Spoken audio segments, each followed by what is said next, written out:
Welcome back to The Whole Picture. Recovering from a disaster at your home can be devastating. That's why I'm on my way over to my student Carrie's home to teach her how to catalog her house using her digital camera, just in case anything ever happens. I know about the photography aspect, but to help with the insurance part of the process, my friend Mike, an insurance agent, is meeting us over there. Hey, Mike. Nice to see you. Good to see you again, Erin. Glad you two had a chance to meet, and I hope you weren't waiting too long. Not long at all. Okay. Well, let's get started. Now, Mike, as the insurance specialist, please tell us what we need to know to document everything to make sure you all have the right information in case Carrie needs to get something replaced or restored. Two critical things are, first, taking a panoramic view of the room itself. That way we have an idea that gives a person an idea of what they have in the room at the time of a loss. The second is take a particular picture of that particular item. For example, the electronic items, or your higher priced items, or your antiques. And that is critical in helping the adjuster to come to a fair value for the claim. Okay, well that's good. So we want to go around and take a picture of the entire room to start with and then zero in on each item, Absolutely. Right? Now I've heard people say that if you place a card in front of the item, say, and write the serial number on it, that's helpful? Absolutely. That helps the adjuster go back when they take the information, they take it back to their computer, and they put that serial number into the computer itself, and it gives back the actual cost to replace that particular item. So it helps tremendously. Oh, that's great. And say you may not even have to have the receipt if you can't find it, right? Exactly. I mean, that helps, I'm sure. Yes, it does. Right? Okay, so maybe you could scan that in, too, if you happen to have it. Yes, ma'am. And if there's no serial number, you do a marking off the back or at the bottom or something? Exactly. A good idea, because each item has a particular markings they have on them, especially your older antique items, and that's critical. Okay, good. Well, maybe you could show us around and point things out for us to make sure we're documenting them just right. I'll be glad to. Okay. Before you get out your digital camera, go around your home and make a mental inventory of the items that have both the biggest cash and sentimental value to you. These are the items you want to be sure to have documented because after a crisis, it's almost impossible to remember everything that was in your home. When planning your home inventory, keep in mind what Mike said would help the insurance adjuster settle your claim as quickly as possible.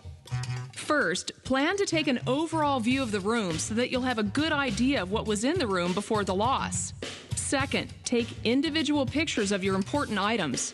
And to help minimize questions about the items, take pictures from multiple angles. And don't forget to look in the drawers.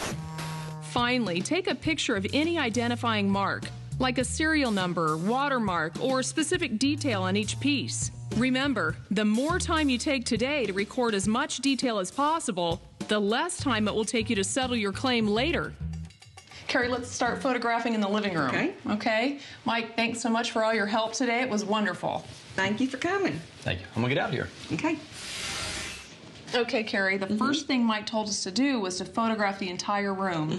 There's an easy way to do this with video. Now, most digital cameras have a video or movie mode, and looking on your camera, it looks like you do. We'll just set the mode dial here to video. Okay. It's really easy. Just position the camera, hit the shutter, and slowly pan the room, just like that. That's all? That's it. And then how do you stop it? Just hit the shutter again, and the movie ends. That? Yes, you can. Okay.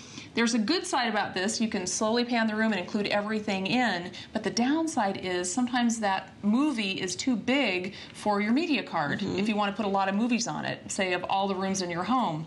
So here's an alternative. Go ahead and set it back to camera mode, and we'll take digital still shots of the entire room, standing in the same place, and just moving slowly and taking a picture all the way around the room. Just make sure you overlap each picture about, say, 10 to 20% so you don't miss anything. Start by taking a picture that will give you an overview of the room. The best way to do this is to build a series of overlapping photographs of the entire room. Stand in one place and rotate around the room, snapping pictures that overlap by about 10 to 20%. It's better to overlap too much here than too little. Next, photograph the individual items that are valuable or sentimental to you. Be sure to take pictures of these items from many angles so the insurance company will have an easier time identifying and putting replacement value on them. Take pictures with the drawers open or the lid lifted, using your zoom lens to push in and get close, filling the frame. Take the time to compose your shots, isolating the items so that they're not lost in the clutter. Don't be afraid to turn the camera sideways or at an angle. And remember, details are very important. After disaster, you don't want to have to rely on your memory. For more information on how to take a panorama of your room or other types of pictures to catalog your home, log on to our website at DIYnetwork.com.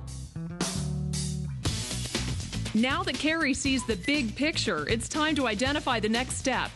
Coming up, I'll teach you how to use the macro function and get down to the details.